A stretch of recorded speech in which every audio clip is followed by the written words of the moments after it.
बच्चों आज की क्लास में हम स्पेशल ऑर्थोगोनल सिस्टम है उसके बारे में पढ़ेंगे।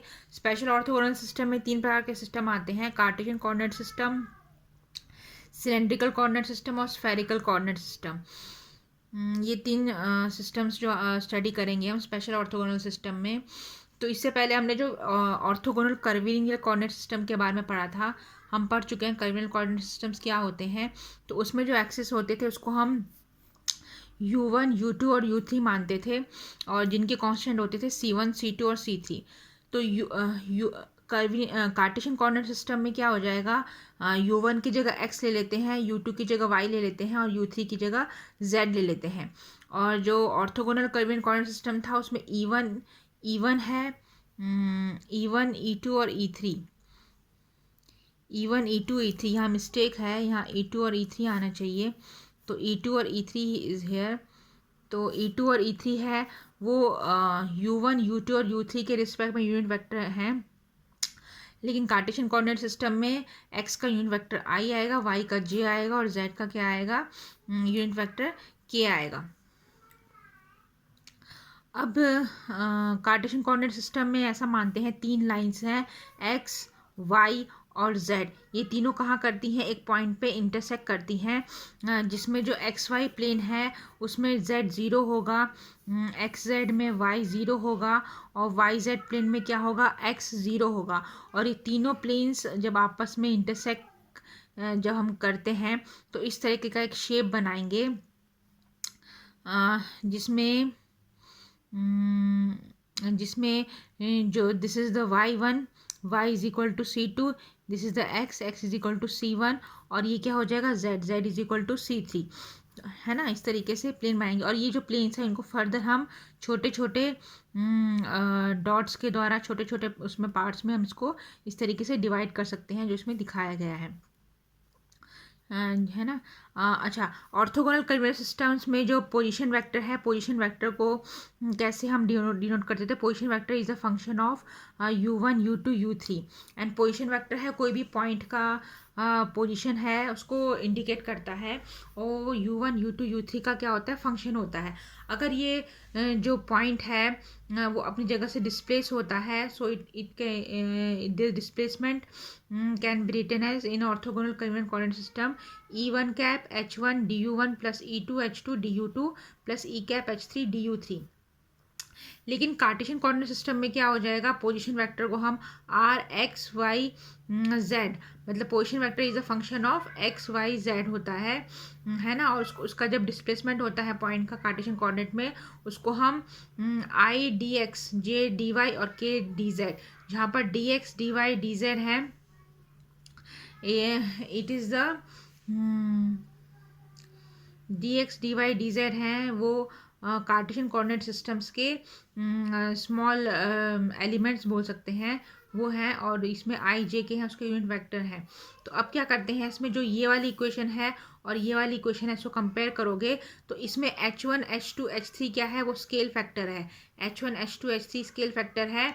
H1 DU1, H2 DU2, H3 DU3 क्या है, लाइन एलिमेंट है। तो इन दोनों को कंपेयर करोगे, इसको और इसको, इसमें H1 क्या हो जाएगा, H1 is equal to 1, H2 is equal to 1, H3 is equal to 1 in Cartesian coordinate system, ठीक है। H1 is equal to 1, H2 is equal to 1, H3 is equal to 1। तो है ना इस तरीके से। अब कार्टेशियन कोऑर्डिनेट सिस्टम में वेक्टर्स फील्ड को कैसे रिप्रेजेंट करते हैं वो हम समझेंगे। तो वेक्टर फील्ड है उसको ए से रिप्रेजेंट किया जाता है, और उसके जो कंपोनेंट्स होते हैं कार्टेशियन, तो कार्टेशियन कोऑर्डिनेट का वेक्टर फील्ड है उसको ए से रिप्रेजेंट करेंगे। तो और along X Y Z direction में उसके कंपोनेंट्स क्या हो जाएंगे, ए एक्स, ए वाई और ए जेड हो जाएंगे, ठीक है। तो ए को कैसे रिप्रेजेंट कर सकते हैं, A can be represented as A is equal to I A X plus J A Y plus K A Z, इस तरीके से रिप्रेजेंट किया जा सकता है ना। How the divergence of divergence of vector field और curl of vector field Cartesian coordinate में किस तरीके से लिखते हैं वो हम देखेंगे। ऑल्सो द स्केलर भी किस तरीके से लिखा जाता है, ग्रेडियंट ऑफ स्केलर वो भी हम देखेंगे, और del square phi del phi और del square phi, phi is the scalar quantity, right. So del है, डेल को कैसे रिप्रेजेंट कर सकते हैं, आई कार्टेशियन कोऑर्डिनेट में I cap del by del X plus J cap del by del Y plus K cap del by del Z. Phi के साथ उसको ग्रेडियंट करेंगे तो डेल फाई हो जाएगा। फाई को इस तरीके से रिप्रेजेंट करना है, ये थोड़ा, ये इसको कैपिटल फाई बोलते हैं, है ना। Del I del phi by del X, J del phi by del Y, K del phi by del Z. उसी तरीके से डाइवर्जेंस ऑफ ए है, जैसे डाइवर्जेंस डेल्टा है उसको हम रिप्रेजेंट करते हैं I cap del by del X plus J cap del by del Y plus K cap del by del Z. और ए को हम रिप्रेजेंट करते हैं इस तरीके से, उसको एक्सपांड करते हैं I cap A X plus J cap A Y plus K cap A Z. दोनों का जब आप डेल करोगे, दोनों का जब आप डॉट प्रोडक्ट करोगे, you are getting like this, क्योंकि I dot I J dot J K dot add क्या हो जाता है, 1 हो जाता है।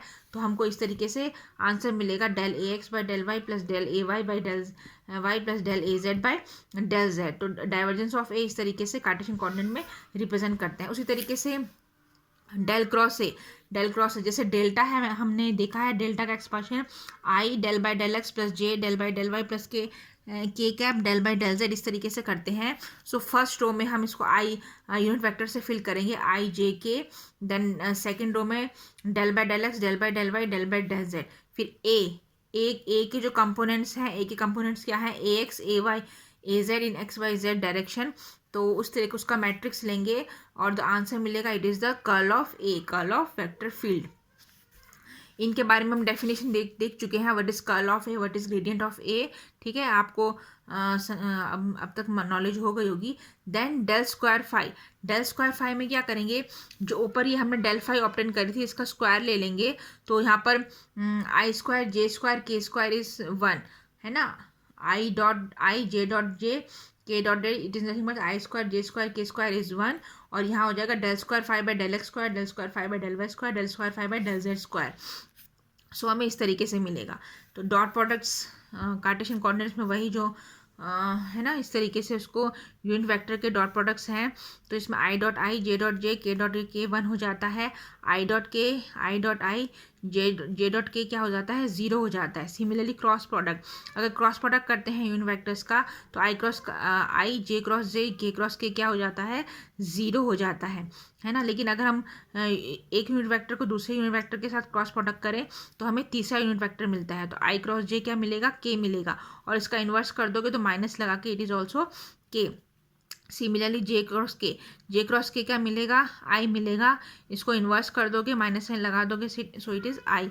सिमिलरली के क्रॉस आई हमें क्या मिलेगा, इट इज़ जे, इसको इन्वर्स कर दोगे तो माइनस साइन लगा के it is a J cap.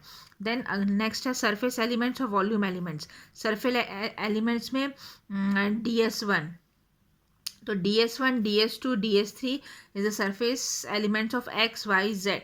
तो DS1 है वो किससे बना होगा, वो बना होगा जो लाइन एलिमेंट है DY DZ, जो y और z के जो लाइन एलिमेंट्स है उससे मिलके DS1 बना होगा। DS2 बना होगा जो लाइन एलिमेंट्स हैं z और x के, उससे DS2 बना होगा। एंड DS जो 3 है x और y के जो लाइन एलिमेंट्स है उससे मिलके बना होगा। तो यहाँ हम देख लेते हैं जो फिगर हमने देखी थी पिछले कार्टेशियन कोऑर्डिनेट की। सो हेयर इज, इसमें DS1 DS2 और DS3, DS1 DS2 DS3 कहाँ है वो हम देख लेते हैं। सो हेयर यहाँ पर जो ये है this one, so this is the DS1, यहाँ पर इस तरीके से DS1 रिप्रेजेंट होगा, sorry DS2 representation, this is the DS2, ये DS1 होगा, और यहाँ पर क्या होगा, इट इज़ द DS3। तो यहाँ DS1 देखो, DS1 जो है वो किससे बना है, it is made up of DY और DZ। और यहाँ जो DS2 है जो it is made up of, ये देखो इस तरीके से, it is made up of x और z, ये z है और ये x है ना, DZ और DX। और DS3 है वो किससे मिलके बना है, it is made up of DY, ये वाला, it is made up of DY and DX। तो DS3 को इस तरीके से रिप्रेजेंट करते हैं। तो यही चीज़ यहाँ रख देनी है। सो हेयर DS1 है वो आई कैप से हम आई कैप डायरेक्शन में है, तो वो हो जाएगा dy dz, ds2 j dz dx, ds3 हो जाएगा x k cap dx dy। Volume element जो जो कार्टेन कोऑर्डिनेट में 3 सरफेसेस है, उनको उनको मिलके जो शेप बना है उसका वॉल्यूम जो है, वॉल्यूम एलिमेंट, उसको dv से बताएंगे। सो dv लेंथ ब्रेथ और हाइट, लेंथ ब्रेथ और height. So here length is dx, breadth is dy और हाइट इज dz, तो वो हमें dv मिलेगा। सो ये था Cartesian coordinate system. Same similarly cylindrical coordinate system है नेक्स्ट, जो स्पेशल ऑर्थोगोनल सिस्टम है उसमें सिलेंड्रिकल कोऑर्डिनेट सिस्टम आता है। सो सिलेंड्रिकल कोऑर्डिनेट सिस्टम को हम इस तरीके से ये फिगर हम देखेंगे। So first of all you have to made the cylinder, क्योंकि सिलेंड्रिकल कोऑर्डिनेट सिस्टम देख रहे हैं। सो एक शेप है ना, it is like of cylinder, ये शेप का बनता है इस तरीके से। सो कर्वीलिनियर कोऑर्डिनेट सिस्टम में u1 u2 u3 हैं, these are the surfaces in curvilinear coordinate system. तो सिलेंड्रिकल में क्या हो जाएगा, u1 की जगह फाइव, u1 की जगह क्या होगा, सॉरी u1 की जगह रो होगा, u1 की जगह रो। व्हाट इज रो, रो क्या है, rho is a it is nothing but the coaxial cylindrical surface whose axis is the z axis, and radius is rho। तो कोएक्सियल मीन्स दो सरफेस है, लोअर सरफेस है, upper surface है, इनको join करने वाली जो एक्सिस है, इट इज़ अ कॉमन, को मीन्स कॉमन और एक्सिस है ना। कोएक्सियल सिलेंड्रिकल सरफेसेस में दो सरफेसेस हैं, ये this is the coaxial axis, जिसको हम जेड एक्सिस बोलते हैं। और इसका जो रेडियस है, it is the radius is क्या है, इसका रेडियस है वो, इसका रेडियस क्या है, रो है, रो रेडियस है। तो ये this rho is equivalent to u1 in the curvilinear coordinate system, और इसका कांस्टेंट क्या है, c1 है। नेक्स्ट इज द फाई क्या है, phi is a half plane surface passing through Z axis and make an angle phi with the X Z plane. देखो ये y है, ये x एक्सिस है, और z इज लाइक दिस, इस तरीके से z एक्सिस होता है, ये z एक्सिस है ना, उसको हम पेपर में इस तरीके से रिप्रेजेंट करते हैं। तो जैसे ही कोई पॉइंट घूमता है, सो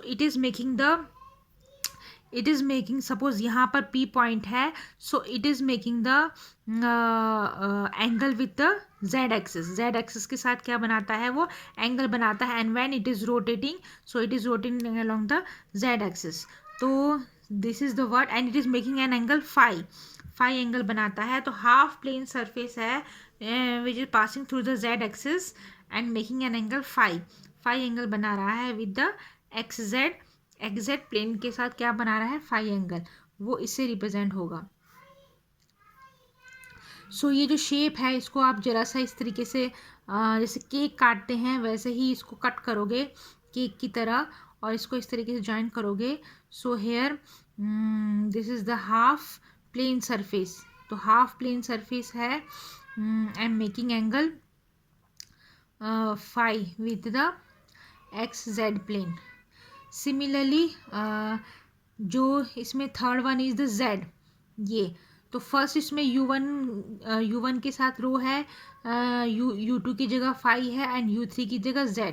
तो यहाँ पर z क्या है, z is nothing but the distance from xy plane, जो xy प्लेन है उससे जो डिस्टेंस है सर्कुलर प्लेन की, है ना, ये सर्कुलर प्लेन है, इसको इस लाइंस के द्वारा बताया गया है इस तरीके से। तो उसकी डिस्टेंस को हम क्या बोलेंगे, it is nothing but the z, उसको z कहा जाएगा। और z है इसमें, z इज़ द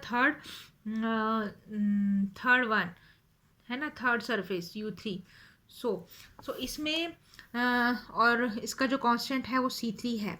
तो जब c1 c2 c3 है, जब ये ज़ीरो होते हैं तो वो एक पॉइंट में मीट करते हैं। जब इन तीनों की वैल्यू C1 की 0 होगी, C2 की 0 होगी, C3 की 0 होगी, तो एक पॉइंट पे मीट करते हैं, इसको O कहते हैं, और इसको कहा जाता है origin of the coordinate system. Cylindrical coordinate system का ओरिजिन कहा जाता है।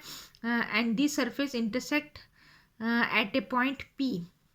ये जो है एक P पॉइंट पे इंटरसेक्ट करेंगे। उसको इस तरीके से हम देख सकते हैं। तो ये इसकी XY प्लेन है, ये Z प्लेन है, तो ये P पॉइंट है। So it is rotating like this, इस तरीके से, जैसे मैंने आपको बताया था, it is rotating like this.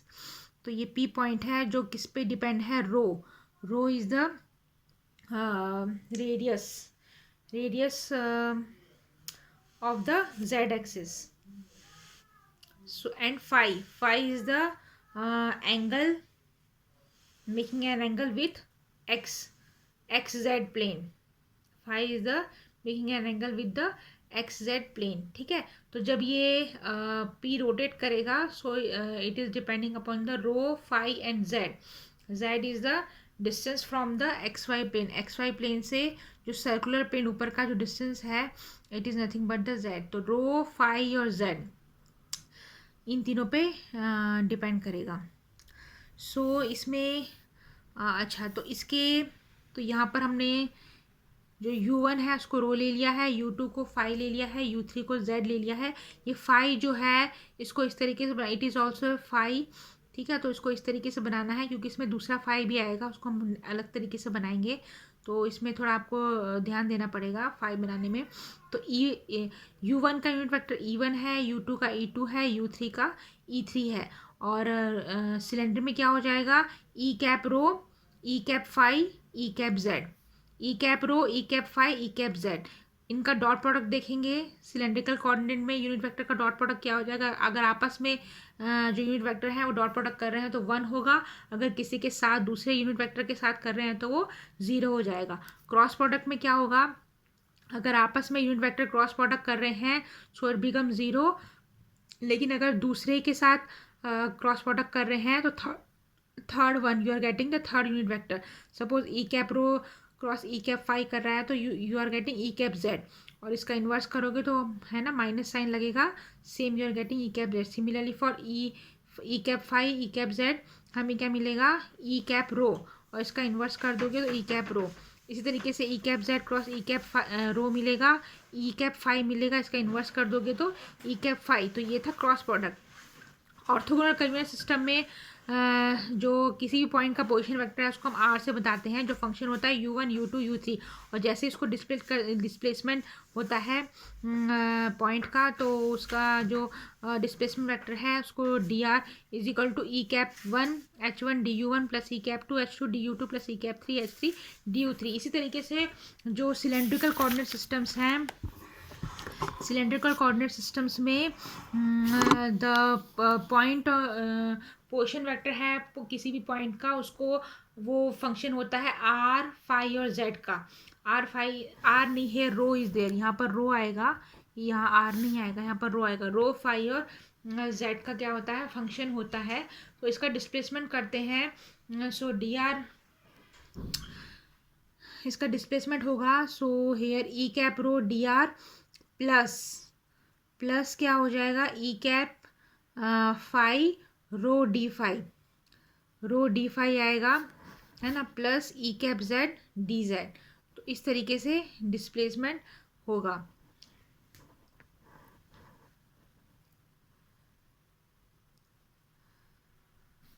Okay, अब इसमें कंपेयर करेंगे उस इक्वेशन के साथ ऑर्थोगोनल कन्वर्जेंस। तो H1 क्या हो जाएगा, H1 इज़ 1 हेयर, H2 इसमें क्या हो जाएगा, रो हो जाएगा, और H3 क्या हो जाएगा, 1 आ जाएगा। तो स्केल फैक्टर जो था उसके H1, H2, H3 हमें क्या मिलेगा, 1 रो और 1 सिलेंड्रिकल कोऑर्डिनेट सिस्टम्स में। सो इसको इस तरीके से समझा जा सकता है, जो तीनों यूनिट वेक्टर हैं, this is e Z along z, this is e phi and this one is e rho। तो e rho along x axis, e phi along y axis। तो यहाँ पर जब पॉइंट मूव करेगा, सो ठीक है, डिस्प्लेस करेगा। सो तो पहला जो है इसमें जो dx है, dx इज दिस वन, तो ये होगा E cap rho D R, E cap rho D R. Similarly जो dy का डिस्प्लेसमेंट है, dy के साथ क्या है, फाई, तो phi is along with rho which is the radius of the, है ना, radius of the cylinder. So phi is the with respect rho, इसलिए यहाँ पर rho E cap phi, rho E cap phi के साथ, ई cap phi के साथ रो यहाँ पर लिया है d phi, plus then third one is e z, e cap z z, और इसको कंपेयर किया है स्केल फैक्टर के साथ, तो हमें मिलेगा 1 रो और 1। अब इनके भी सेम सिलेंडर के कोऑर्डिनेट्स में एक्सप्रेशंस देख लेते हैं। तो यहाँ पर del dot a, del cross a और डेल स्क्वायर फाई, इसको कैसे रिप्रेजेंट करते हैं, तो वेक्टर फील्ड है वो